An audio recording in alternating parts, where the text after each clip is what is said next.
یہ مریم صفت بن کر رہی ہے اور مرد اب بن کر رہے ہیں، یعنی کہ مرد اور عورت جو فادر کہلاتے ہیں وہ شادی کیوں نہیں کرتے؟ اسلام نے کہا، دیکھیں اب یہاں سے یہ بات نوٹ کریں، اسلام نے کہا کہ اسلام کے اندر رہنا اہمیت ہے کہ انسان ماحول معاشرے سے کٹ کر ایک کمرے میں بند ہو جائے،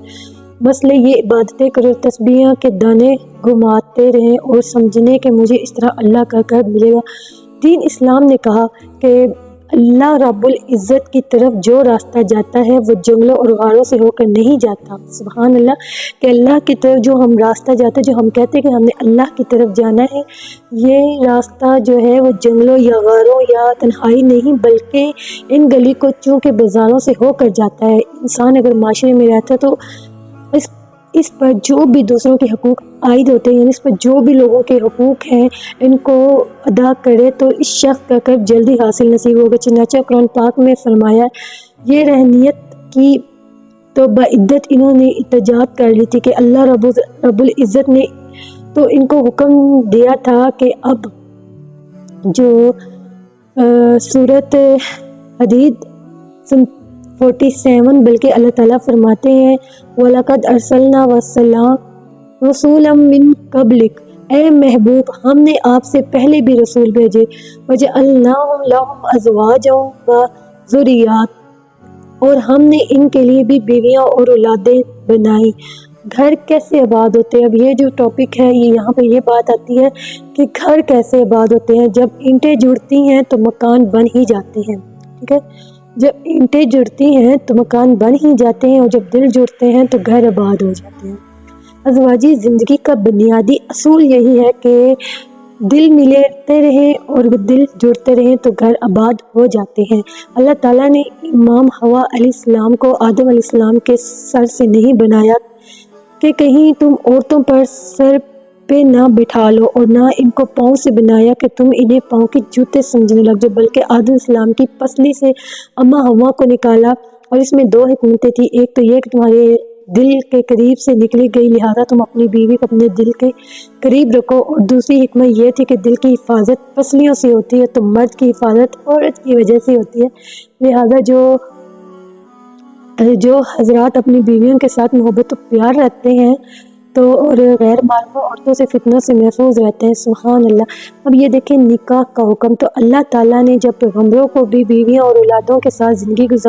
گزاری تو پھر بندہ کیسے کہہ سکتا ہے کہ ازواجی زندگی میں اللہ کی معروفیت حاصل کرنے میں رکاوٹ ہوتی ہے؟ چنانچہ قرآن پاک میں حکم دیا گیا فَانْكِحُوا مَا طَابَ لَكُم مِّن النِّسَاءِ، یہ سورۃ نساء ہے، تم عورتوں سے نکاح کرو عورتوں میں سے جو تمہیں پسند ہو، اور نبی السلام نے فرمایا نکاح من سنتی، اور نکاح میری سنت ہے، اور دوسری حدیث میں فرمایا فَمَن رَاغِبَ عَن سُنَّتِي فَلَيْسَ مِنِّی، جو میری سنت سے اعتراض کرے گا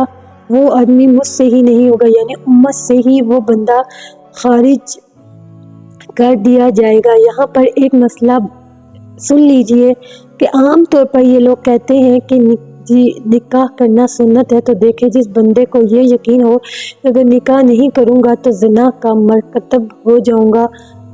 اس بندے کے لیے نکاح کرنا فرض ہے۔ سنت اس بندے کے لیے ہے جو بندہ یہ سمجھے کہ اگر میں نکاح نہ بھی کیا تو پھر بھی میں گناہ سے بچ کر زندگی گزاروں، لہٰذا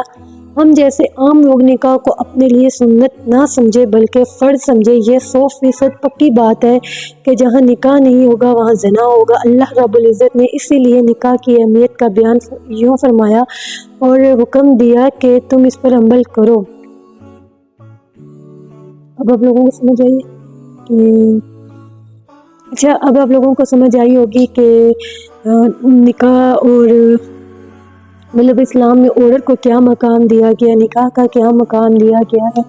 اب تو آپ لوگوں کو سمجھ آ گئی ہوگی، اور ہاں اگر آپ لوگوں کو کوئی بھی میری غلطی لگی ہو یا کچھ بھی ہو تو پلیز مجھے معاف کر دینا، کیونکہ انسان سے غلطی ہو جاتی ہے پڑھتے ہوئے یا کچھ بھی۔ اللہ رب العزت گزر کیجیے گا۔ اور ہاں اگر آپ لوگوں کو کوئی سوال ہے یا کوئی دعا کروانا چاہتے ہیں تو آپ ہمارے چینل میں کیا کہتے ہیں کمنٹ کریں، لائک کریں، شیئر